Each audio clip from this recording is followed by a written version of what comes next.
Clove hitch. Here's our clove hitch, which we commonly use for a tagline.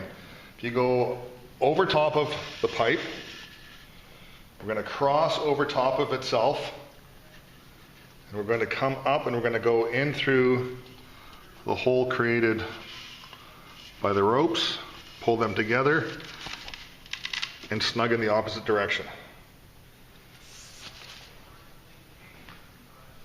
Timber hitch will be tying to do a vertical lift with a piece of pipe. If you're going to go over top of the pipe, you're going to cross over the rope itself, and now we're going to wrap it 3 times around.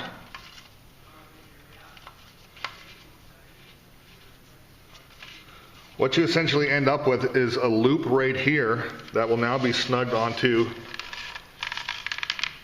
the pipe. If I was then to continue on and do a vertical lift on this one, I would have 2 more half hitches like that, ready to do a lift. For the half hitch we commonly use for securing off other knots that we do, we're going to go over top, around, and then into it, pulling in opposite directions. I come underneath, over, and pull away in the opposite direction. You'll also notice that on our vertical lift, it now becomes used in this direction here. A snubbing hitch is a hitch that we use for lowering equipment. It's simply a wrap around the pipe. As we go to lower it down, we can lower and have it controlled. A square knot is used to tie 2 ropes of equal diameter together. There's 2 common ways that people do it. One common way is left over right, and then make it across. Now go right over left and cross. As you pull on it, you'll notice that it's symmetrical, hence the name square knot. It's also used instead of a reef knot. And notice that both dead ends end up on the same side of the knot. The other way that I quite often tie it is I will start out making a bite like that, come up underneath it, go under and behind, and then back out through it and tighten it. So again, both ends should be on the same side. The one that some people commonly do by accident,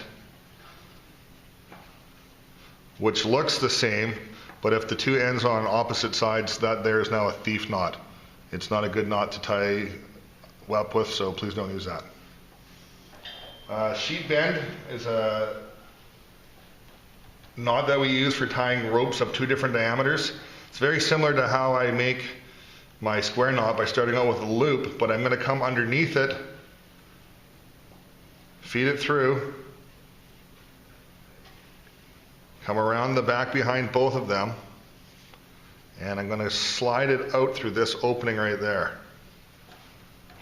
As I tighten that up, it will lock in on itself. That is a sheet bend. To make a double sheet bend, I just need a little bit more rope here, and I'm going to go 1 more time around and through the same spot like that.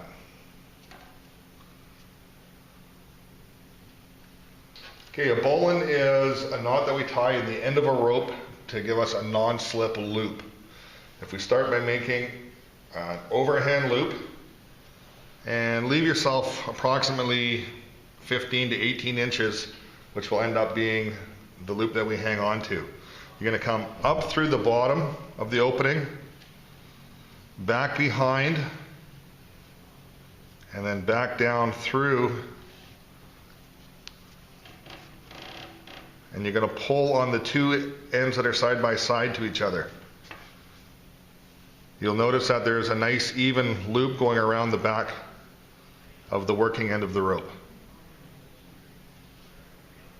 In addition to a bowline for putting loops on the end of a rope, we can do a bowline in the bite, which is a loop that will not slip in the middle section of a rope. Basically, if you have a really long rope, you need to have loops in it. A bowline in a bite is a good choice. So you'll start out with again approximately 18 inches, and we're going to make an overhand loop.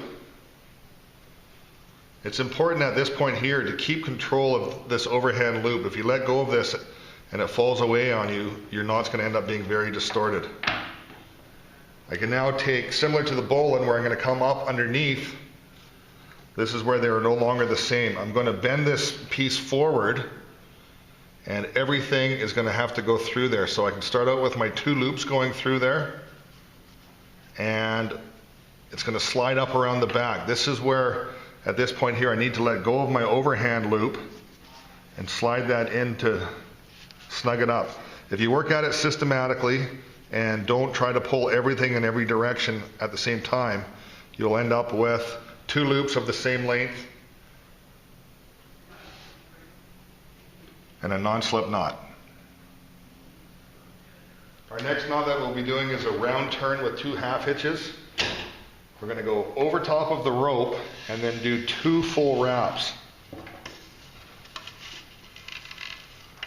When you look at it, it actually appears that we have 3 wraps, but it's 1 partial wrap and 2 full ones. Now we're going to finish it off with 2 half hitches.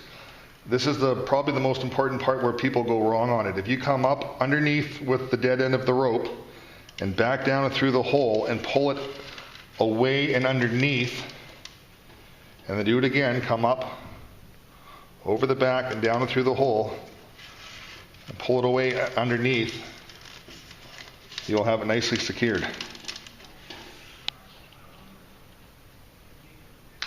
Our next knot that we'll be tying is called a cat's paw. It's where you would use if you're trying to put a point on the rope where you could fasten it to a hook. So if you put your 2 fingers inside and spin them around, it's like spinning spaghetti.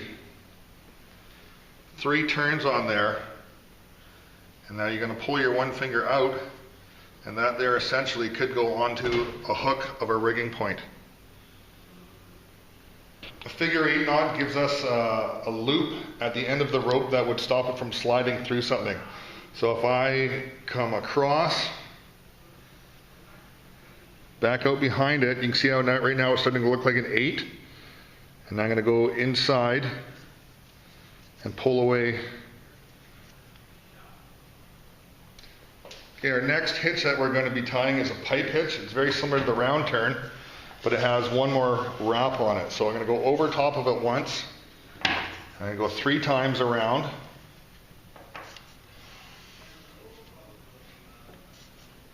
It looks like 4 wraps, but it's 3 complete and 1 partial.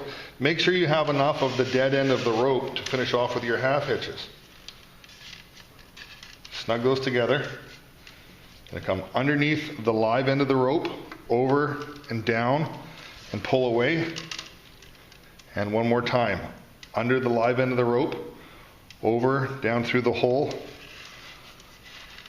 and pull away. Our trucker's hitch is a hitch that we use to secure loads, where we're tying around with a rope and then we're going to snug the rope to make it even tighter. Quite often I'll start this one out with a bowline.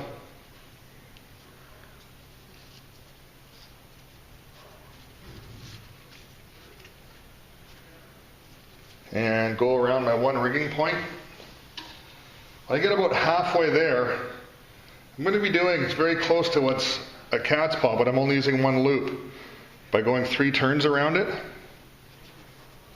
I'm then going to push the rope up and just through it by a couple of inches. I'm now going to go around my other rigging point here and going to come through. We're going to go through this opening here.